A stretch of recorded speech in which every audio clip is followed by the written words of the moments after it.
বিসমিল্লাহির রহমানির রহিম। প্রিয় শিক্ষার্থীরা, জাতীয় বিশ্ববিদ্যালয়ের অনলাইন ক্লাসে সবাইকে স্বাগত।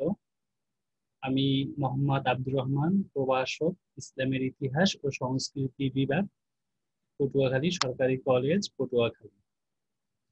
প্রিয় শিক্ষার্থীরা, ভারতে মুসলিমদের ইতিহাস, ভারতীয় মুসলমানদের ইতিহাস অর্থাৎ সালতানাতের যুগ বা দিল্লি সালতানাতের উপরে এটি আমার সপ্তম লেকচার। তোমরা যারা অনার্স দ্বিতীয় বর্ষে অধ্যয়ন করছো ইসলামের ইতিহাস ও সংস্কৃতি বিষয়, তাদের 22-16-01 কোর্সটি, যার শিরোনাম হচ্ছে ভারতীয় মুসলমানদের ইতিহাস 1526 খ্রিস্টাব্দ পর্যন্ত, এই কোর্সটার উপরে এটি আমার সপ্তম লেকচার এবং লেকচারের শিরোনাম হচ্ছে সুলতান আলাউদ্দিন খলজি। আমরা গত ক্লাসে অর্থাৎ আমার 6 নম্বর লেকচারে আমরা সুলতান আলাউদ্দিন খলজির রাজ্য বিজয়, মঙ্গল আক্রমণ প্রতিহত বিষয়ে আলোচনা করেছিলাম। আজকে আমরা সুলতান আলাউদ্দিন খলজির সংস্কার সমূহ আলোচনা করব। দিল্লি সালতানাতের ইতিহাসে সুলতান আলাউদ্দিন খলজি একজন সর্বশ্রেষ্ঠ বিজেতা, সর্বশ্রেষ্ঠ রাষ্ট্র সংগঠক ছিলেন। এই কারণে স্বাভাবিকভাবে তার উপর আলোচনা করতে গিয়ে আমরা দুটি ক্লাসে আলোচনা করার সিদ্ধান্ত গ্রহণ করেছি। প্রিয় শিক্ষার্থীরা, তোমরা এখানে দেখতে পাচ্ছ তথ্যসূত্র, অর্থাৎ এখানে কতিপয় গ্রন্থ সমূহ বর্ণনা করা হয়েছে। এই গ্রন্থগুলো আমাদের এই ক্লাসটা বা আমাদের এই যে লেকচারটা ভারতীয় মুসলিমদের ইতিহাস, ভারতে মুসলিম শাসন, মুসলমানদের ইতিহাস এই বিষয় অধ্যয়ন করতে গেলে এই গ্রন্থগুলো আমাদের সহায়ক ভূমিকা পালন করবে। এই গ্রন্থগুলোর মধ্যে তোমরা দেখতে পাচ্ছ ভারতে মুসলিম রাজত্বের ইতিহাস, ভারতীয় উপমহাদেশে মুসলিম শাসন, history, Oxford history of India, medieval India under Muhammadan rule, the early Turkish Empire of Delhi, a comprehensive history of India, the foundation of Muslim rule in India। এই গ্রন্থগুলো অত্যন্ত মূল্যবান এবং খুবই উল্লেখযোগ্য গ্রন্থ। তোমাদের মধ্য থেকে যাদের পক্ষে সম্ভব হয় এই গ্রন্থগুলোর থেকে দুই একটি গ্রন্থ নিজেদের সংগ্রহে রেখে সেগুলো অনুসরণ করে পড়াশোনা করার চেষ্টা করবে। শিক্ষার্থীরা, তোমরা জানো আমি আমার সবগুলো ক্লাসই আমি স্লাইড আকারে উপস্থাপনা করেছি। আমি যে শিরোনামের যে বিষয় আলোচনা করেছি সেই বিষয়ের মৌলিক বিষয়গুলো আমি স্লাইড আকারে এখানে উত্থাপন করেছি, সাথে সাথে আমি মৌখিকভাবে এইগুলোর বর্ণনা আমি দিব। প্রিয় শিক্ষার্থীরা, তোমরা দেখতে পাচ্ছ এখানে সুলতান আলাউদ্দিন খলজির একটা ছবি দেওয়া হয়েছে। নিচে লেখা হয়েছে যে শাসনকাল ছিল 1296 থেকে 1316 খ্রিস্টাব্দ পর্যন্ত। তোমরা অবশ্যই জানো দিল্লি সালতানাতের প্রথম যুগ সূচনা হয়েছিল মামলুক তথা সো কল্ড বা তথাকথিত মামলুক শাসন, আমরা বলেছি তুর্কি মুসলিম শাসনের মাধ্যমে 1206 খ্রিস্টাব্দ থেকে 1290 খ্রিস্টাব্দ পর্যন্ত তুর্কি মুসলিমরা শাসন করেছেন। এই তুর্কি মুসলিম শাসনের পরে ভারতের ইতিহাসে যাদের শাসন শুরু হয় সেটা হচ্ছে খলজি বংশ। এই খলজি বংশ 1290 খ্রিস্টাব্দ থেকে 1320 খ্রিস্টাব্দ পর্যন্ত মোট 30 বছর শাসন করেন। এই 30 বছরের মধ্যে 2/3 অর্থাৎ 20 বছরই শাসন করেছেন সুলতান আলাউদ্দিন খলজি। স্বাভাবিকভাবে তার আলোচনাটা একটু দীর্ঘায়িত হচ্ছে এবং ভারতের শাসন ব্যবস্থায় আলাউদ্দিন খলজি বিভিন্ন ধরনের পদক্ষেপ নিয়েছিলেন, যেগুলো মুসলিম শাসন স্থায়িত্বে তার ভূমিকা ছিল অত্যন্ত গুরুত্বপূর্ণ। প্রিয় শিক্ষার্থীরা, তোমরা দেখতে পাচ্ছ এখানে আমি ভারতের একটি মানচিত্র উত্থাপন করেছি। সেখানে ভারতের যেসব অঞ্চল, ভারত পাকিস্তানের যেসব অঞ্চল মুসলিম আধিপত্য প্রতিষ্ঠিত হয়েছিল সুলতান আলাউদ্দিন খলজির সময় সেটা দেখানো হয়েছে। তোমরা দেখতে পাচ্ছ যে গাঢ় সবুজ অংশ, যেটা সুলতান আলাউদ্দিন খলজির আমলে তার অধীনে ছিল, অর্থাৎ তিনি সরাসরি এই সমগ্র অঞ্চল শাসন করেছেন। এবং এর নিচে অর্থাৎ এর দক্ষিণের যে অংশটা বঙ্গোপসাগরের তীরবর্তী যে অঞ্চলগুলো তোমরা দেখতে পাচ্ছ দক্ষিণ পূর্ব কোণে হালকা সবুজ অংশ, যেটা আলাউদ্দিন খলজি এইগুলো বিজয় অভিযান প্রেরণ করেছিলেন। এগুলো দাক্ষিণাত্যের অঞ্চল, এগুলো তিনি সরাসরি নিজের ক্ষমতার শাসন ব্যবস্থা প্রতিষ্ঠিত করেননি, তবে করদ রাজ্য হিসেবে এইসব অঞ্চলের রাজারা দিল্লিতে নিয়মিত কর প্রদান করেছেন এবং দিল্লির আনুগত্য স্বীকার করেছিলেন। প্রিয় শিক্ষার্থীরা, আমি আলোচনার শুরুতেই বলেছি আজকে মূলত আমাদের আলোচনাটা হবে আলাউদ্দিন খলজির সুলতান আলাউদ্দিন খলজির শাসন সংস্কার সম্পর্কে। তোমরা জানো আলাউদ্দিন খলজি ভারতের ইতিহাসে সর্বপ্রথম একজন সাম্রাজ্যবাদী শাসক। তিনি জয়ের নেশায় গোটা ভারতবর্ষ, উত্তর ভারত থেকে শুরু করে দক্ষিণ ভারতের বিস্তীর্ণ অঞ্চল পর্যন্ত তিনি জয় করতে সক্ষম হয়েছিলেন। তিনি শুধু এই বিশাল সাম্রাজ্য জয় করে তিনি ক্ষান্ত হননি, সাথে সাথে এর প্রশাসনিক সংস্কারও তিনি করেছেন। তার শাসন ব্যবস্থা ছিল মূলত স্বৈরতান্ত্রিক এবং একনায়কতন্ত্রকে ভিত্তি করে তিনি একটি শক্তিশালী কেন্দ্রীয় প্রশাসন ব্যবস্থা গড়ে তুলেছিলেন। এবং তার শাসন ব্যবস্থার অন্য একটা বিষয় ছিল ধর্ম নিরপেক্ষ শাসন ব্যবস্থা তিনি প্রবর্তন করেছিলেন। এক ঐতিহাসিকের কাছে তিনি একজন ঐতিহাসিক তিনি বলেছিলেন, যার নাম হচ্ছে ঐতিহাসিক হেগ। তিনি বলেছেন যে আলাউদ্দিন খলজি ভারতবর্ষের ইতিহাসে সর্বপ্রথম ধর্মনিরপেক্ষ রাষ্ট্র ব্যবস্থা চালু করেছিলেন। সুলতান আলাউদ্দিন খলজির মন্তব্য ছিল এরকম: রাষ্ট্রের জন্য যা কল্যাণকর এবং জরুরি প্রয়োজনীয় রাষ্ট্রের জন্য যা প্রয়োজন তিনি সেরকম আইন বা নিয়ম কানুন প্রদান করবেন, সেটা ইসলামের দৃষ্টিতে বৈধ হোক বা অবৈধ হোক। তিনি সবসময় এই থিওরিতে তিনি বিশ্বাসী ছিলেন, রাষ্ট্রের কল্যাণ, জনগণের কল্যাণ এবং রাষ্ট্রের প্রয়োজন, অর্থাৎ তিনি ধর্মনিরপেক্ষ অর্থাৎ ইসলামী আইন কানুনের ঊর্ধ্বে উঠে তিনি শাসন পরিচালনা করেছিলেন। সুলতান আলাউদ্দিন খলজি তার এই শাসন ব্যবস্থায় তিনি যতগুলো অঞ্চল বিজয় করেছিলেন, দাক্ষিণাত্য ছাড়া অন্যান্য অঞ্চলগুলোকে তিনি 11টি প্রদেশে বিভক্ত করেছিলেন।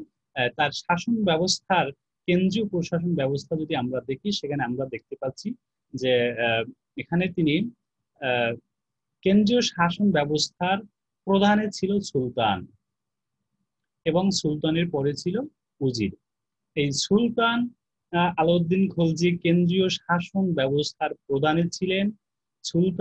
সুলতান ছিলেন ধর্মীয়, রাজনৈতিক, সামাজিক, অর্থনৈতিক, সামরিক সকল বিষয়ের প্রধান, অর্থাৎ সুলতান ছিলেন সর্বা। সুলতানের আদেশই হচ্ছে আইন, সুলতানের আদেশ মান্য করা কর্তব্য এবং সুলতানের আদেশ প্রত্যাখ্যান করা শাস্তিযোগ্য অপরাধ। সুতরাং আমরা দেখতে পাচ্ছি সুলতান আলাউদ্দিন খলজি যে শাসন ব্যবস্থা প্রণয়ন করেছিলেন দিল্লিকে কেন্দ্র করে, যে কেন্দ্রীয় প্রশাসন ব্যবস্থা, সেখানে তিনি ছিলেন সর্বা।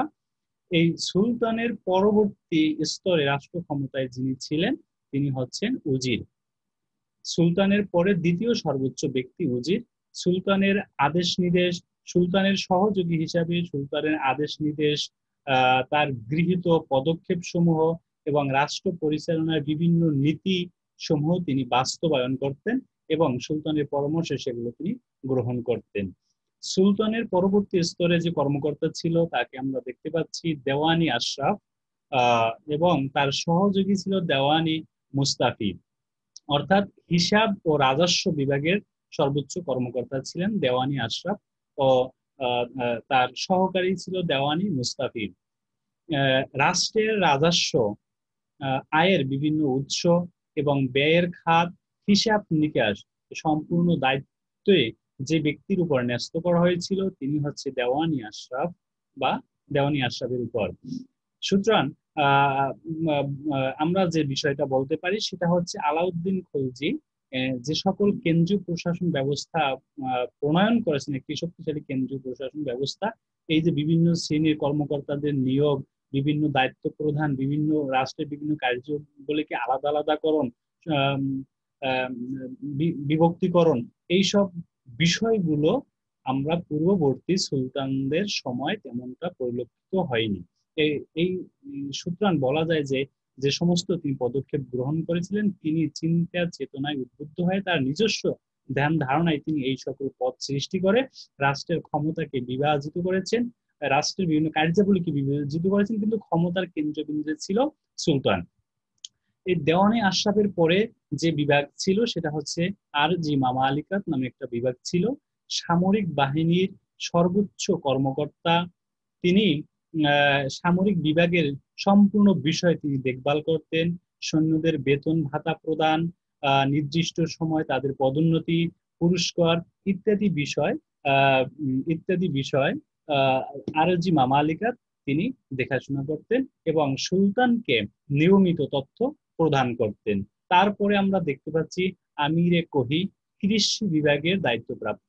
প্রিয় শিক্ষার্থীরা, তোমরা জানো সুলতান আলাউদ্দিন খলজি যে বিশাল সৈন্যবাহিনী গঠন করেছিলেন, এই সৈন্যবাহিনীর জন্য প্রচুর অর্থের প্রয়োজন হয়েছিল। এই জন্য তিনি দেশের কৃষি বিভাগকে অর্থাৎ রাজস্ব আদায়ের জন্য এবং ফসল উৎপাদনের জন্য তিনি আলাদা একটা বিভাগ গঠন করেছিলেন, সেটা হচ্ছে আমিরে কোহি বা কৃষি বিভাগ। এই কৃষি বিভাগের যে কর্মকর্তা ছিল তিনি নিয়মিত রাষ্ট্রের সাম্রাজ্যের বিভিন্ন অঞ্চলের কৃষির অবস্থা তিনি পর্যবেক্ষণ করতেন এবং গৃহীত পদক্ষেপ সমূহ সুলতানকে অবহিত করতেন। তারপরে আমরা দেখতে পাচ্ছি দেওয়ানি রিসালাত।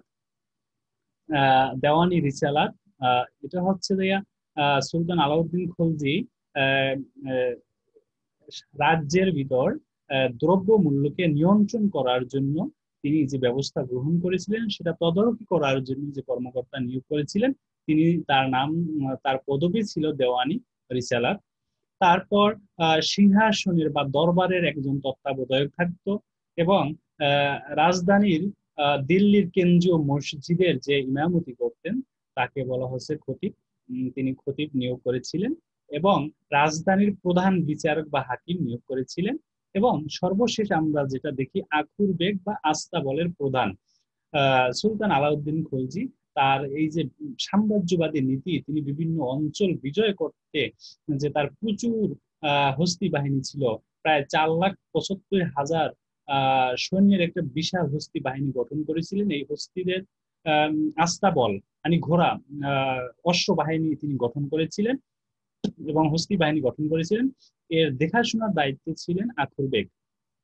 সুতরাং বলা যায় যে সুলতান আলাউদ্দিন খলজির কেন্দ্রীয় প্রশাসন ব্যবস্থা ছিল অত্যন্ত শক্তিশালী এবং প্রায় 50,000 কর্মচারী সুলতান আলাউদ্দিন খলজির সুলতান আলাউদ্দিন খলজির দরবারে বা তার কেন্দ্রীয় প্রশাসনে নিয়োজিত ছিল। সুলতান আলাউদ্দিন খলজি এই বৃহৎ একটা প্রশাসন ব্যবস্থা চালু করে এবং তার সাথে সাথে তিনি লক্ষ্য করেছেন যে প্রশাসন পরিচালনা করতে গেলে রাজ্যের বিভিন্ন জায়গায় যে বিদ্রোহ হচ্ছে, বিদ্রোহের কারণ কি, কেন সুলতানের বিরুদ্ধে বিভিন্ন সময় বিদ্রোহ হয়, তিনি যে কারণগুলো খুঁজে পেলেন সেটা আমি বলেছি যে মদ্যপান করা এবং রাষ্ট্রের প্রশাসনিক কার্যাদিতে সুলতানের অমনোযোগিতা, আমির ওমরাদের পারস্পরিক আত্মীয়তা এবং সম্প্রীতি, সম্পদের প্রাচুর্যতা। সুলতান বিভিন্ন অঞ্চলে আমির ওমরা এই রাষ্ট্রের মধ্যে যারা আছেন আমির ওমরা তারা যে বিভিন্ন সময় বিদ্রোহ করেন, এর বিদ্রোহের কারণ হিসেবে তিনি এই জিনিসগুলো, এই 4টা বিষয় খুঁজে পেয়েছেন। ফলে তিনি গোটা রাজ্যব্যাপী মদ পান উৎপাদন ক্রয় বিক্রয় সম্পূর্ণ নিষিদ্ধ করেন এবং সুলতান নিজেও মদ পান করতেন, সেটা তিনি ছেড়ে দিয়েছেন। এবং সুলতান রাষ্ট্রের প্রশাসনিক কার্যাবলীতে সার্বক্ষণিক নজর রাখতেন, খুঁটিনাটি বিষয়েও সুলতান তদারকি করতেন। তারপর দেখা যায় যে রাষ্ট্রের দরবারের সহযোগী বা সিংহাসন পরিচালনায় যারা সুলতানকে সার্বক্ষণিক সহযোগিতা করতেন তারা হচ্ছে আমির ওমরাগণ। মাঝে মধ্যে আমির ওমরাগণের মধ্যে কেউ কেউ শক্তিশালী হয়ে সিংহাসনের জন্য প্রতিদ্বন্দ্বী হয়ে যেতেন। এজন্য আমির ওমরাগণের মধ্যে যাতে আত্মীয়তার বন্ধন বা সম্প্রীতি স্থাপন না হয়, যাতে পারস্পরিক আলাদা থাকে, তারা যৌথভাবে কোনো বিদ্রোহ করতে না পারে, এজন্য সুলতান কঠোর কঠোর আদেশ নির্দেশ জারি করেছিলেন, বিধিনিষেধ জারি করেছিলেন, যার ফলে সুলতানের পূর্ব অনুমতি ব্যতীত কোনো আমির ওমরাগণ মিলিত হতে পারতেন না, তারা কোনো বৈঠক করতে পারতেন না। তারপর দেখা যায় ধন সম্পদের প্রাচুর্য, সাম্রাজ্যের মধ্যে যাদের সম্পদের প্রাচুর্যতা থাকতো তারা স্বাভাবিকভাবেই বিদ্রোহী এবং ক্ষমতাসীন থাকতো। এজন্য সুলতান এই যাদের ধন সম্পদের প্রাচুর্য রয়েছে তাদের ধন সম্পদ তিনি আহ, হস্তগত করতেন। এরপরে আমরা দেখব, সুতরাং আমরা বলতে পারি সুলতান আলাউদ্দিন খলজি ভারতের ইতিহাসে সর্বপ্রথম অত্যন্ত গুরুত্বপূর্ণ একটা প্রশাসনিক সংস্কার তিনি করেছিলেন। প্রায় 50,000 কর্মচারী নিয়োগ দিয়ে রাষ্ট্রের প্রতিটি বিষয় তিনি তদারকি করতেন। এরপরে যদি আমরা সুলতান আলাউদ্দিন খলজির রাজস্ব সংস্কারের বিষয়ে আলোচনা করি, সেখানে আমরা দেখব তিনি এই রাজস্ব ব্যবস্থা সংস্কারের যে দরকার ছিল সেটা যদি আমরা একটু আলোচনা করি, সেটা বলবো যে সুলতান আলাউদ্দিন খলজি যে সাম্রাজ্যবাদী শাসক ছিল, তার এই সাম্রাজ্যবাদী বা বিজয় অভিযান পরিচালনা করতে গিয়ে এবং রাষ্ট্রে বারবার মঙ্গল আক্রমণ প্রতিহত করার জন্য তার শক্তিশালী সৈন্যবাহিনী গঠন করতে হয়েছিল। এই শক্তিশালী সৈন্যবাহিনীর 4,75,000 অশ্বারোহী তার বিশাল একটি দল ছিল। এদের এই আর্থিক মাসিক বেতন পরিশোধ করার জন্য সুলতানের নিয়মিত অর্থ প্রয়োজন হতো। এজন্য সুলতান ভারতের ইতিহাসে সর্বপ্রথম একটি আহ গুরুত্বপূর্ণ একটি রাজস্ব সংস্কার করেন। যদি আমরা দেখি তিনি রাজস্ব সংস্কারের জন্য প্রথম যে পদক্ষেপ নিয়েছিলেন, যে মিলাক নামে সরকারি মিলাক নামে এক ধরনের ভূমি ছিল, যেটাকে বলা হয় সরকারি মজুরি হিসাবে যে জমি দেওয়া হতো। তারপর অক্ষ সম্পত্তি এবং মুসলমানদের সাধারণ ভূমি দান যেগুলো রাষ্ট্রে দিয়েছিল, এবং ইনাম যেটা রাষ্ট্র পুরস্কার হিসাবে বিভিন্ন আমির ওমরাদেরকে দিয়েছিল। এই সকল জমিগুলো অভিজাতরা ভোগ করত কর প্রদান ছাড়া। ফলে দেখা যেত যে এই কয়েক শ্রেণীর ভূমি রাষ্ট্রের মধ্যে রয়েছে, মিলাক, ওয়াকফ এবং ইনাম এবং মুসলমানদের সাধারণ ভূমি, এইগুলো কর থেকে রাষ্ট্র বঞ্চিত হতো। ফলে আলাউদ্দিন খলজি রাষ্ট্রের রাজস্ব আয় বৃদ্ধির জন্য এই ভূমির বন্দোবস্ত প্রথা বাতিল করেন, এবং যারা রাষ্ট্রের দায়িত্বের জন্য, যারা রাষ্ট্রের বিভিন্ন কাজে নিয়োজিত রয়েছেন তাদেরকে সরাসরি নগদ অর্থ প্রদান করেন ভূমি বন্দোবস্তের পরিবর্তে। তারপর আমরা দেখি রাষ্ট্রের রাজস্ব বৃদ্ধির জন্য তিনি যে কাজটা করলেন সুলতান আলাউদ্দিন খলজি, গঙ্গা এবং যমুনা অববাহিকার একটা দোয়াব অঞ্চল ছিল, যেই অঞ্চলের ভূমি ছিল অত্যন্ত উর্বর। আলাউদ্দিন খলজি এই উর্বর জমিটাকে খাস জমি হিসাবে, সরকারি জমি হিসাবে ঘোষণা করেন। এছাড়াও আমরা দেখতে পাই যে রাষ্ট্রের মধ্যে বিভিন্ন প্রকার ভাতা ব্যবস্থা চালু ছিল, যেমন বার্ধক্য ভাতা। সুলতান আলাউদ্দিন খলজি এই বার্ধক্য ভাতার জন্য যে জমি প্রদান করা হয়েছিল পূর্ববর্তী সুলতানদের আমলে, তিনি এই বার্ধক্য ভাতার জন্য প্রদত্ত জমি তিনি রাষ্ট্রে নিয়ে নেন, এবং এই বার্ধক্য তখন নগদ অর্থে তাদেরকে ভাতা দেওয়ার পদ্ধতি চালু করেন।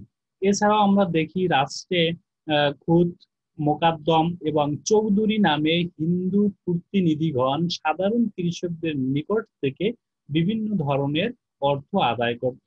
এই সকল অর্থ তারা সরাসরি রাজকোষে জমা দিত না। ফলে একদিকে কৃষকরা অত্যাচারের বা তারা নিগ্রহের শিকার হতো, অন্যদিকে রাষ্ট্র বা সালতানাত বা দিল্লির রাজধানী রাজস্ব আদায় থেকে বঞ্চিত হতো। এই সকল খুদ, মোকাদ্দম এবং চৌধুরী নামক হিন্দু প্রতিনিধিদের এই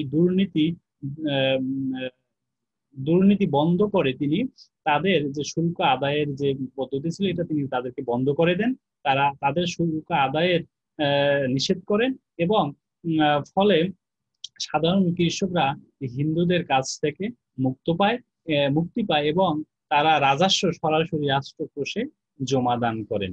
এবং এই কতগুলো পদক্ষেপ গ্রহণ করার পরেও রাষ্ট্রে যদি বাৎসরিক আয় ব্যয়ের হিসাবে ঘাটতি থাকতো, তখন সুলতান যে কাজটা করতেন সেটা হচ্ছে উৎপন্ন ফসলের 25%, আগের সুলতান দিল্লি যারা ছিল তাদের সময় 25 বা 30%, 25 থেকে 30% জমিতে উৎপন্ন ফসলের 25 থেকে 30% দিল্লিতে রাজধানীতে প্রদান প্রদান করা হতো বা রাজকোষে দিতে হতো, তার পরিবর্তে তিনি 50% উন্নীত করেন।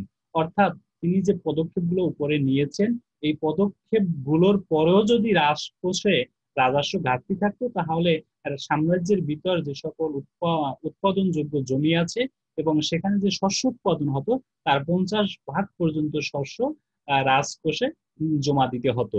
এছাড়াও আমরা দেখি তিনি রাষ্ট্রের রাজস্ব বৃদ্ধির জন্য আরো কয়েকটি ব্যবস্থা চালু রেখেছিলেন। খারাজ, যেটা ভূমিকর, যেটা অলরেডি আমি বলেছি। তারপর হচ্ছে জাকাত, মুসলমানদের আয়ের উপরে, বাৎসরিক আয়ের উপরে 2.5% জাকাত রাজকোষে জমা দিতে হতো। জিজিয়া,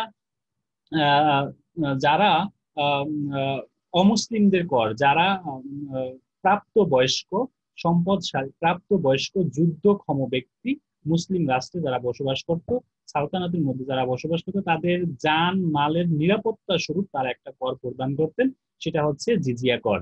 এবং খুমুজ হচ্ছে যুদ্ধলব্ধ সম্পদের 1/5 রাজকোষে জমা দিতে হতো। এছাড়াও তিনি রাজস্ব আদায়ের বৃদ্ধির জন্য, রাজস্ব বৃদ্ধির জন্য তিনি চারণ কর, ভূমি চারণ কর, যেমন বিভিন্ন গবাদি পশু ভূমিতে চারণের জন্য যে কর প্রদান করা হতো, সেই কর নির্ধারণ করেন এবং গৃহকর তিনি ধার্য করেন।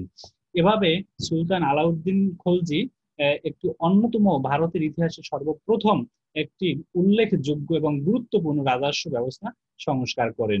আমরা দেখতে পাচ্ছি ঐতিহাসিক হেগের মতে, ঈশ্বরী প্রাসাদের মতে, ভারতের ইতিহাসের সর্বপ্রথম যিনি ভূমি জরিপের বন্দোবস্ত করেছিলেন, তিনি হচ্ছেন সুলতান আলাউদ্দিন খলজি।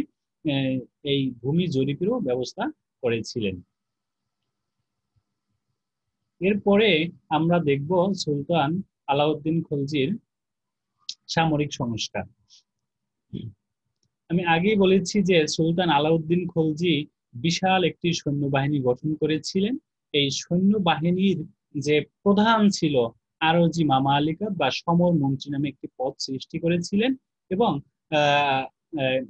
আলাউদ্দিন খলজির পূর্বে দিল্লি সালতানাতে সুলতানদের যে সৈন্যবাহিনী ছিল, কিছু ছিল স্থায়ী সৈন্যবাহিনী আর কিছু ছিল অস্থায়ী সৈন্যবাহিনী। যখন যুদ্ধ বিগ্রহ হতো, তখন প্রয়োজনে সৈন্য সংগ্রহ করা হতো।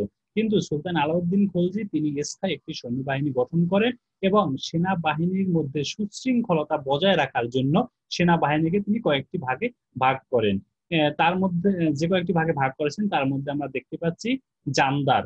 এই জামদার সেনাবাহিনীর মধ্যে যে ভাগটা, তারা সুলতানের ব্যক্তিগত দেহরক্ষী হিসাবে কাজ করত এবং বিশেষ প্রয়োজনের জন্য গঠিত আলাদা একটি ইউনিট গঠন করেন। এছাড়াও দেখা যাচ্ছে যে অশ্বারোহী, পদাতিক ও হস্তি বাহিনী নামে 3টি বাহিনী গঠন করেন। এগুলো ছিল সালতানাতের স্থায়ী সেনাবাহিনী। এবং তীরন্দাজ বাহিনী ছিল, রসদ সরবরাহকারী একটা বাহিনী ছিল। এই যে বিশাল বাহিনী, 4,75,000 সৈন্যের বিশাল একটা বাহিনী তিনি গঠন করেন। এছাড়াও তিনি তীরন্দাজ বাহিনী, রসদ সরবরাহকারী বাহিনী হিসেবে যাদেরকে তিনি নিয়োগ দিয়েছিলেন স্থায়ীভাবে, তাদেরকে তিনি নগদ অর্থে, যেটাকে টক্কা বলা হতো, অর্থ প্রদান করতেন। এই সুলতান আলাউদ্দিন খলজির পূর্বে আমরা দেখি সেনাবাহিনী যারা ছিল রাষ্ট্রে, তাদেরকে এই সাম্রাজ্যের মধ্যে বিভিন্ন অঞ্চলে ভূমি দেওয়া হতো তাদের ভরণ পোষণের জন্য, যেটাকে বলা হয় জায়গির। সুলতান আলাউদ্দিন খলজি এই জায়গির প্রথার মাধ্যমে সেনাবাহিনীর বিভিন্ন দুর্বলতা প্রকাশ পায়। এর ফলে তিনি এই জায়গির প্রথা বাদ করে দেন এবং সেনাবাহিনীর মধ্যে বিভিন্ন দুর্নীতি শুরু হয়েছিল পূর্ববর্তী সুলতানগণের মধ্যে। যেমন এই এই দুর্নীতি দূর করার জন্য সুলতান আলাউদ্দিন খলজি 2টি পদ্ধতি চালু করেন। একটা হচ্ছে হুলিয়া পদ্ধতি এবং দাগ পদ্ধতি। যে সকল সেনাবাহিনী রাষ্ট্রের স্থায়ী ছিল, তাদেরকে নিয়োগ দেওয়া হলো, কিন্তু যুদ্ধের সময় দেখা গেল যে তারা নিজেরা না এসে তাদের পরিবর্তে অশিক্ষিত কোনো লোককে পাঠালো এবং যে ঘোড়া তাদের ছিল, শক্তিশালী ঘোড়া, সেটার পরিবর্তে যে ঘোড়া দ্বারা হাল চাষ করা হয় বা কৃষি কাজ করা হয়, সেই ধরনের ঘোড়া যুদ্ধের জন্য প্রেরণ করলো। আবার অনেক সময় দেখা যেত যে এক ঘোড়ায় বারবার দেখানো হতো। এই জন্য সুলতান যে পদ্ধতি চালু করলেন, সেটা হচ্ছে সৈন্যদের নাম ঠিকানা স্থায়ীভাবে নিবন্ধন করেন এটা ছিল হুলিয়া প্রথা। এবং আহ, অশ্ব বাহিনী, যেটা অশ্ব, যে সৈন্য তার অস্ত্র ছিল অর্থাৎ ঘোড়া ছিল, যেটা তিনি যুদ্ধের সময় আহ, এই ঘোড়া নিয়ে আসতো। এই ঘোড়ায় তিনি দাগ বা চিহ্ন দেওয়ার একটা ব্যবস্থা চালু করেন, যাতে যুদ্ধের সময় ঘোড়া পরিবর্তন না করতে পারে। এবং ফলে দেখা যায় যে আলাউদ্দিন খলজি যে সেনা সামরিক সংস্কার করেছিলেন তা অত্যন্ত ফলদায়ক হয়েছিল। এছাড়াও তিনি সেনা অশ্বারোহী সেনাদের পদশোভন নিম্নভাবে, আমি যে স্লাইডে বর্ণনা করেছি এভাবে তিনি বিভক্ত করেন। যেমন একজন সরখলির অধীনে 10 জন অশ্বারোহী সৈন্য ছিল, একজন সিফা সালার অধীনে 10 জন সরখলি। 3 নম্বরে আমরা দেখতে পাচ্ছি একজন আমিরের অধীনে 10 জন সিফা সালার। চতুর্থত একজন মালিকের অধীনে 10 জন আমির, একজন খান উপাধিধারীর অধীনে 10 জন মালিক। অর্থাৎ সৈন্যবাহিনীর 10-10-এর একটা ইউনিট তিনি করেন, এবং এখানে তিনি তার একজন প্রধান করে তার একটা নাম দিয়ে দেন। অর্থাৎ এভাবে দেখা যায় যে সমগ্র সৈন্যবাহিনীকে তিনি একটা ইউনিটের মধ্যে, চেইন অফ কমান্ড যেটাকে বলা হয়, সেই নিয়মের মধ্যে তিনি আবদ্ধ করেন। তবে এটা ছিল অশ্বারোহী বাহিনীর জন্য, কিন্তু যারা আলাউদ্দিন খলজির পদাতিক সৈন্য এবং তার সংখ্যা এবং পদস্বপনের উল্লেখ পাওয়া যায় না। এবং আলাউদ্দিন খলজি এই যে অশ্বারোহী সৈন্য, এর বার্ষিক বেতন ছিল, প্রত্যেকটা সৈন্যের বার্ষিক বেতন ছিল 234 টক্কা। এরপর আমরা দেখব সুলতান আলাউদ্দিন খলজি আরেকটি যুগোপযোগী সিদ্ধান্ত গ্রহণ করেছিলেন, সেটা হচ্ছে পণ্যের বাজার নিয়ন্ত্রণ। আর এই পণ্যের বাজার কি জন্য নিয়ন্ত্রণ করা দরকার হয়েছিল, সেটা হলো সুলতান আলাউদ্দিন খলজি বিন্ধ্যা পর্বত অতিক্রম করে সর্বপ্রথম দাক্ষিণাত্যের যে অঞ্চলগুলো বিজয় অর্জন করেছিলেন, সেই অঞ্চলগুলোয় প্রচুর ধন রত্ন সম্পদ, এগুলো সুলতান আলাউদ্দিন খলজির হস্তগত হলে, তার সৈন্যদের মধ্যে এগুলো বন্টিত হলে, তারা দিল্লিতে যখন আসে স্বাভাবিকভাবে দিল্লির মুদ্রাস্ফীতি হয়, অর্থাৎ টাকার মান কমে যায় এবং জিনিসপত্রের দাম বেশি হয়ে যায়। ফলে সুলতান আলাউদ্দিন খলজি দ্রব্য মূল্যের দাম নির্ধারণ করে দেন, যাতে দিল্লি থেকে গোটা সাম্রাজ্যের জনগণের কল্যাণ সাধিত হয় এবং নাগরিকরা মুদ্রাস্ফীতির এই যে অপকারিতা, সেটা থেকে তারা উত্তরণ পায়। আমরা দেখি তিনি এই পণ্যের বাজার নিয়ন্ত্রণ করার জন্য, মুদ্রাস্ফীতি রোধে এবং পণ্যের দাম ঠিক রাখার জন্য তিনি এই পণ্যকে 3টি ভাগে ভাগ করেছিলেন। প্রথম ভাগে ছিল চাল, ডাল, তেল, লবণ, এই রকম ভোগ্য পণ্যের বাজার। দ্বিতীয়ত ছিল দাস দাসী। প্রিয় শিক্ষার্থীরা, তোমরা জানো আমরা যে সময় ইতিহাস আলোচনা করছি, গোটা বিশ্বে কিন্তু তখন দাস ব্যবসা ছিল, সুতরাং ভারতেও তখন দাস ব্যবসা ছিল। তারপর তার সাথে আমরা দেখি গরু, মহিষ, ঘোড়া প্রভৃতির বাজার নির্ধারণ এবং কাপড় চোপড় ইত্যাদির বাজার নিয়ন্ত্রণ। তিনি 3 শ্রেণীতে, সমগ্র বাজারকে 3 শ্রেণীতে তিনি বিভক্ত করে এগুলোর বিভিন্ন পর্যায়ে এগুলোর দাম নির্ধারণ করেন। এবং এই বাজারের সার্বক্ষণিক দায়িত্ব বা দেখভাল করার জন্য তিনি 2 জন কর্মকর্তা নিয়োগ দেন। এই 2 জন কর্মকর্তার নাম ছিল শাহনাই মান্ডি এবং অন্য একজন ছিল দেওয়ান দেওয়ান ইরিসালাত। শাহনাই মান্ডি যিনি ছিলেন, তিনি চাল, ডাল, তেল, লবণ প্রভৃতি ভোগ্য পণ্য, নিত্য প্রয়োজনীয় পণ্য, এই বাজারগুলো তিনি দেখাশোনা করতেন। এবং গরু, মহিষ, ঘোড়া এবং কাপড় চোপড় ক্রয় বিক্রয় এবং তার দাম ঠিক আছে কিনা, কোন ব্যবসায়ী অসাধু উপায় অবলম্বন করছেন কিনা, এই বিষয়টা দেখাশোনা করতেন দেওয়ানি রিসালাত। প্রিয় শিক্ষার্থীরা, তোমরা দেখতে পাচ্ছ আমি এখানে একটা টেবিল উত্থাপন করেছি, যেখানে সুলতান প্রশাসনিক আদেশ জারি করে জিনিসপত্রের দাম নিম্নোক্ত হারে নির্ধারণ করেছিলেন। এখানে দেখা যাচ্ছে যে গম 1 মণ 7.5 জিতল, ধান 1 মণ 5 জিতল, ডাল 1 মণ 5 জিতল, লবণ 2.5 মণ 5 জিতল, চিনি 1 সের 1.5 জিতল, এবং গুড় 1 সের 2.5 জিতল, এবং ঘি 2.5 সের 1 জিতল, এবং তেল 3 সের 1 জিতল। এছাড়াও তিনি একটি দুধের গাভীর দাম 4 টাকা এবং উন্নত মানের ঘোড়ার দাম 120 টাকা তিনি নির্ধারণ করেছিলেন।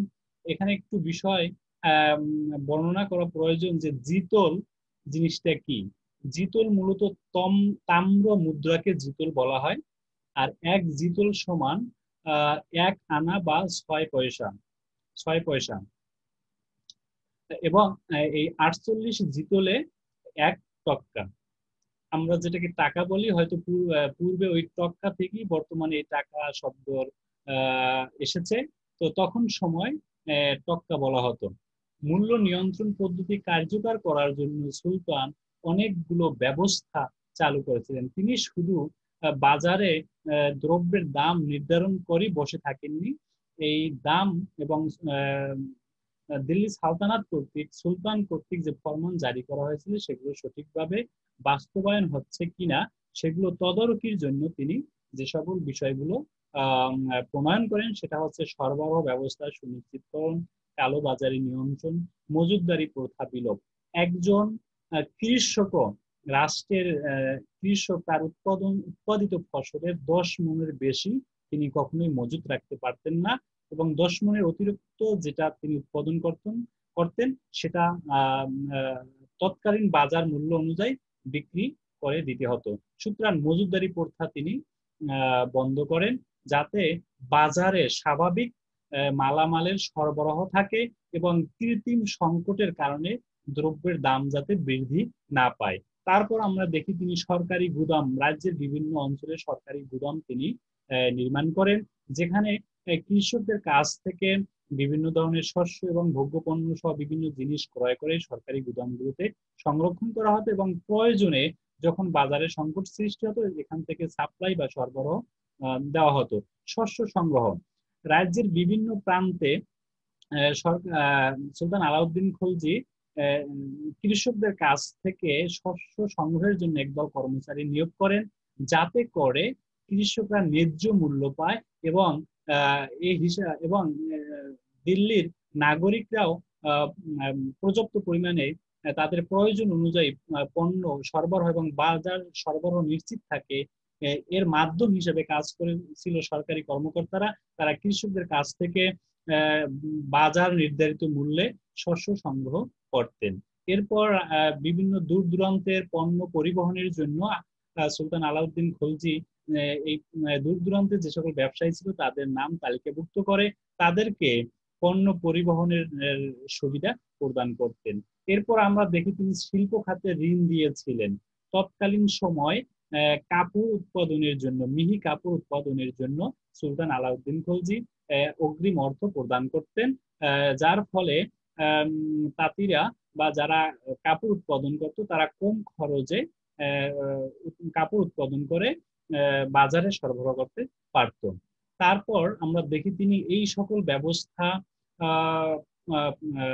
বাস্তবায়নের জন্য তিনি কঠোর আদেশ জারি করেন।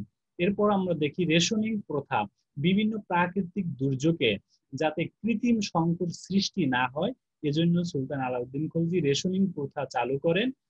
যখন সংকটময় মুহূর্তে বা জাতীয় দুর্যোগে দরকার হতো রাষ্ট্রীয় গুদামঘর থেকে রাষ্ট্রীয় কর্মকর্তারা এই নিঃস্ব ব্যক্তিদের মধ্যে এই রেশন দিতেন। তারপর দেখা যায় যে সামগ্রিক বাজার ব্যবস্থা পরিদর্শন করার জন্য, তদারকি করার জন্য তিনি গুপ্তচরদেরও নিয়োগ দিয়েছিলেন। সুতরাং এবার আমরা বলতে পারি সুলতান আলাউদ্দিন খলজি যে মূল্য নিয়ন্ত্রণ চালু করেছিলেন, মূল্য নিয়ন্ত্রণ পদ্ধতি প্রবর্তন করেছিলেন, এটা সফলতার যে কারণগুলো আমরা খুঁজে পাই সেটা হচ্ছে তার কঠোর ব্যবস্থা, তদারকি বিভাগ গঠন, সুলতানের সরাসরি তত্ত্বাবধান। মাঝে মাঝে সুলতান নিজেই বাজার পরিদর্শন করতেন এবং তার চোখে যে সকল দোষ ত্রুটি ধরা পড়তো সেগুলো তিনি পরবর্তীতে নতুন নির্দেশনা জারি করে বাজার ব্যবস্থাকে সুনিয়ন্ত্রিত করতেন এবং কর্মচারীদের উৎসাহ এবং সহযোগিতাও ছিল। এই গোটা ব্যবস্থাটাই একটা পরিকল্পনার মধ্যে ছিল। সুলতান আলাউদ্দিন খলজি কর্তৃক যে দ্রব্য মূল্য নির্ধারণ করা বা বাজার নিয়ন্ত্রণ করার ফলে যে সুবিধাগুলো হয় বা ফলাফল পাওয়া যায় সেটা হচ্ছে দ্রব্য সামগ্রীর সহজলভ্যতা, যে মুদ্রাস্ফীতি সৃষ্টি হয়েছিল দাক্ষিণাত্যের যে সম্পদের ফলে অর্থের মূল্য পড়ে গিয়েছিল, আহ, দ্রব্যের দাম বেড়ে গিয়েছিল, সেটা নিয়ন্ত্রিত হয় এবং সহজ মূল্যে সহজলভ্যে দ্রব্যসমূহ পাওয়া যায়। ফলে জনগণের জীবনযাত্রা মান উন্নয়ন হয় এবং সেনাবাহিনীর দক্ষতা এবং সেনাবাহিনীর যে বেতন ছিল সে বেতন দিয়ে তারা পুরো বর্ষ আহ চলতে পারত। এরপরে আমরা দেখি দিল্লি সালতানাতের ইতিহাসে সর্বশ্রেষ্ঠ সাম্রাজ্যবাদী শাসক 20 বছর শাসন করে জীবনের দ্বার প্রান্তে এসে পৌঁছান। এই অবস্থায় আমরা জানি যে তার অত্যন্ত স্নেহভাজন আফ্রিকান বংশোদ্ভূত একজন লোক ছিল যাকে আমরা বলছি মালিক কাফুর। এই মালিক কাফুর গোটা বিন্ধ্যা পর্বত অতিক্রম করে গোটা ভারতের দক্ষিণ অঞ্চল বিজয় করেছিল। এই মালিক কাফুরের উপর সুলতান অত্যন্ত নির্ভরশীল হয়ে পড়েন শেষ সময়। ফলে এই মালিক কাফুর সুলতানের অবর্তমানে সুলতানের পরে দিল্লির আলাউদ্দিন খলজির পরে দিল্লির সুলতান হওয়ার স্বপ্ন দেখতেন। শেষবারে যখন আলাউদ্দিন খলজির বৃদ্ধ হয়ে পড়লেন, তার মন শরীর দুইটাই ভেঙে পড়ে, তিনি মালিক কাফুরের উপর অনেকটাই নির্ভরশীল হয়ে পড়েন। এই সময় মালিক কাফুর সুকৌশলে সুলতানের স্ত্রী এবং পুত্রদের ব্যাপারে বিরাগ ভাজন করেন সুলতানকে, অর্থাৎ সুলতানকে বিভিন্ন কুপরামর্শ দিয়ে স্ত্রী এবং সন্তানদের কাছ থেকে দূরে রাখেন।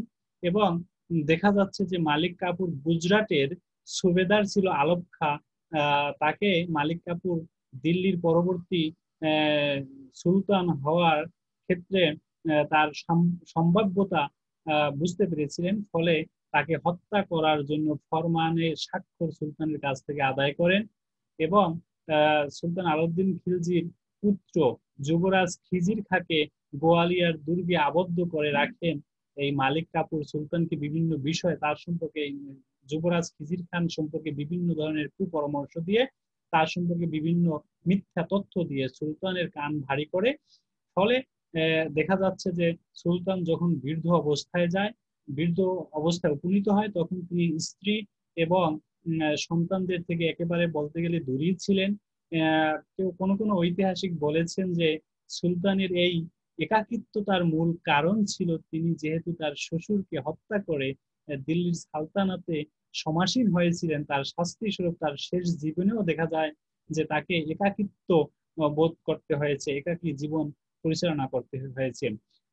আমরা দিল্লি সালতানাতের সর্বশ্রেষ্ঠ বিজেতা আলাউদ্দিন খলজির বিভিন্ন বিষয় নিয়ে আমরা আলোচনা করেছি। এখন যদি আমরা নিরপেক্ষ দৃষ্টিতে তাকে মূল্যায়ন করি তাহলে আমরা দেখব বিজেতা হিসাবে উত্তর ভারতে আলাউদ্দিন খলজি মালব আক্রমণ করেন এবং ভিলসা দুর্গ দখল করেন, দেবগিরি আক্রমণ করেন, 1297 খ্রিস্টাব্দে গুজরাট এবং বোম্বে শহর বিজয় করেন, 1299 খ্রিস্টাব্দে মেবারের রাজধানী চিতোর বিজয় করেন, মালব উজ্জয়িনী চান্দের মান্ডু ধর ইত্যাদি অঞ্চল তিনি বিজয় করেন। ঠিক এমন ভাবে মালিক কাফুরের নেতৃত্বে সুলতানের নির্দেশে মালিক কাফুরের নেতৃত্বে তিনি 1306 সালে দেবগিরি করদ রাজ্যে পরিণত করেন, দাক্ষিণাত্যের দেবগিরি। এবং 1309 সালে তিনি তেলেঙ্গানার রাজধানী বরঙ্গলা বিজয় করেন, 1310 সালে দ্বার সমুদ্র জয় করেন এবং 1311 খ্রিস্টাব্দে পান্ডের রাজধানী মাদুরা দখল করেছিলেন।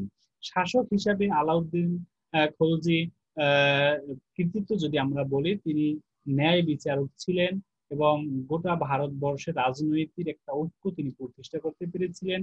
তিনি অর্থনৈতিক সংস্কারেও সফলতা অর্জন করেছিলেন। সামাজিক সংস্কারের কথা যদি তাকে বলি, গণিকা বৃত্তি, ব্যভিচার এবং ভোজবাজি এবং জাদুবিদ্যা যে সকল বিষয়ে সমাজকে কুলুষিত করেছিল তিনি এইগুলো তিনি সমাজ থেকে দূরীভূত করেন। ব্যক্তিগত গুণাগুণ, আলাউদ্দিন খলজি ব্যক্তি হিসাবে কেমন ছিলেন? তিনি ধর্ম নিরপেক্ষবাদী ছিলেন। তিনি শাসন ব্যবস্থা যখন পরিচালনা করেছেন পূর্ববর্তী সুলতানের সময়, আমির ওমরাগণ ওলামায়ে কেরামগণ ছিলেন ধর্মীয় প্রধান বা ধর্মের দিল্লি সালতানাতের বিশাল একটি অংশ। কিন্তু এই সুলতান আলাউদ্দিন খলজি রাষ্ট্র পরিচালনা করতে গিয়ে আমির ওমরাদেরকে একেবারে অগ্রাহ্য করেছেন। ওলামায়ে কেরাম যারা ধর্মীয় মতাদর্শী ছিলেন তাদেরকে তিনি অগ্রাহ্য করে তিনি নিজের স্বাধীন মতো তিনি রাষ্ট্র পরিচালনা করেছেন। সুতরাং এখানে তার ধর্ম নিরপেক্ষতার পরিচয় পাওয়া যায়। নির্ভীক সেনাপতি, উচ্চাকাঙ্ক্ষী ছিলেন তিনি, নিষ্ঠুর এবং অসহনশীল। যদি আমরা বলি তিনি শাসন ক্ষমতাকে সুদীর্ঘায়িত করার জন্য, শাসন ক্ষমতায় সুপ্রতিষ্ঠিত হওয়ার জন্য তিনি অত্যন্ত নিষ্ঠুরতার আশ্রয়ে তিনি গ্রহণ করেছিলেন। যেমন দেখা যায় যে শুধু এক নির্দেশে নওমুসলিমদেরকে প্রায় 30,000 নওমুসলিমদেরকে তিনি হত্যা করেছিলেন এবং নিজের শ্বশুরকে তিনি হত্যা করেছিলেন এবং কদর খাঁ এবং আরকলি খানকে, যারা তার আরকলি খান চাচাতো ভাই হিসেবে ছিল, এবং জালালউদ্দিনের পুত্র আরকলি খান এবং কদর খাঁকে এই সুলতান আলাউদ্দিন খলজি তিনি হত্যা করে নিষ্ঠুরতার আশ্রয় গ্রহণ করেছিলেন। সুতরাং দেখা যায় যে ব্যক্তিগতভাবে আলাউদ্দিন খলজি অত্যন্ত নিষ্ঠুর ছিলেন, তবে তিনি শিল্প সাহিত্যেরও পৃষ্ঠপোষকতা ছিলেন। রাজ্যের বিভিন্ন স্থানে তিনি মসজিদ, মাদ্রাসা, বিভিন্ন ইমারত নির্মাণ করেছিলেন। খলজি বংশের পতন, বলা হয় তাকে যে সুলতান আলাউদ্দিন খলজি তার যে কঠোর শাসন ব্যবস্থা, তার যে নিষ্ঠুরতা, এর ফলেই খলজি বংশের পতন হয়েছিল। পতনের যে সকল কারণগুলো ঐতিহাসিকরা বর্ণনা করেছেন তার মধ্যে অন্যতম হচ্ছে তার স্বৈরাচারী নিষ্ঠুরতা, ধর্মীয় আইন কানুনে তিনি নিরপেক্ষ ছিলেন, স্বাভাবিক আনুগত্যের অভাব এবং কর্মচারীদের প্রতি নির্দয় আচরণ, মালিক কাপুরকে অতিরিক্ত ক্ষমতা দান এবং অযোগ্য উত্তরসূরি শিহাবুদ্দিন ওমর এবং কুতুবুদ্দিন মোবারক এবং নাসিরউদ্দিন খসরু, তার পরবর্তী যে শাসকরা নিয়োগ হয়েছিলেন তারা ছিল অযোগ্য। সুতরাং আমরা বলতে পারি সুলতান আলাউদ্দিন খলজি যে কঠোর শাসন ব্যবস্থা চালু করেছিলেন, তিনি যে নিষ্ঠুর ছিলেন, এর ফলে আমির ওমরাগণ যারা দিল্লি সালতানাতের সার্বক্ষণিক উপকারী লোক ছিলেন বা শুভাকাঙ্ক্ষী ছিলেন, তাদেরকে তিনি কঠোরভাবে দমন করেছেন, যার ফলে সংকটময় মুহূর্তে আলাউদ্দিন খলজি যখন মৃত্যুবরণ করলেন 1316 খ্রিস্টাব্দে, তারপরে 4 বছর অর্থাৎ 1320 পর্যন্ত খলজি শাসন দীর্ঘায়িত হয়েছিল। এই 4 বছরে মাত্র 3 জন শাসক আমরা দেখি। তার পরবর্তীতে শিহাবুদ্দিন ওমর, কুতুবুদ্দিন মোবারক এবং নাসিরউদ্দিন খসরু কোন শাসকই উল্লেখযোগ্য ভূমিকা রাখতে পারেননি। ফলে দেখা যায় যে খলজি বংশের পতন ঘটে এবং পরবর্তীতে আমরা দেখব 1320 খ্রিস্টাব্দে তুগলক বংশের সূচনা ঘটে। প্রিয় শিক্ষার্থীরা, আমরা সুলতান আলাউদ্দিন খলজি সম্পর্কে 2টি লেকচার উত্থাপন করেছি। এই 2টি লেকচারে প্রথম দিন আমি যেটা বলেছি 6 নং লেকচারে, সেটা হচ্ছে সুলতান আলাউদ্দিন খলজির তার শাসন, তার বিজয় অভিযান এবং মঙ্গল আক্রমণ প্রতিরোধ, এবং এই 7 নং লেকচারে আমি তার বিভিন্ন সংস্কার সমূহ বিস্তারিতভাবে আলোচনা করেছি। আশা করি তোমরা সবাই উপকৃত হবে, তোমরা সবাই স্বাস্থ্যবিধি মেনে চলবে, সবাই ভালো থাকো। আগামী ক্লাসে আবার অন্য বিষয় নিয়ে আমরা আলোচনা করব। ততক্ষণ পর্যন্ত সবাই ভালো থাকো। আল্লাহ হাফেজ।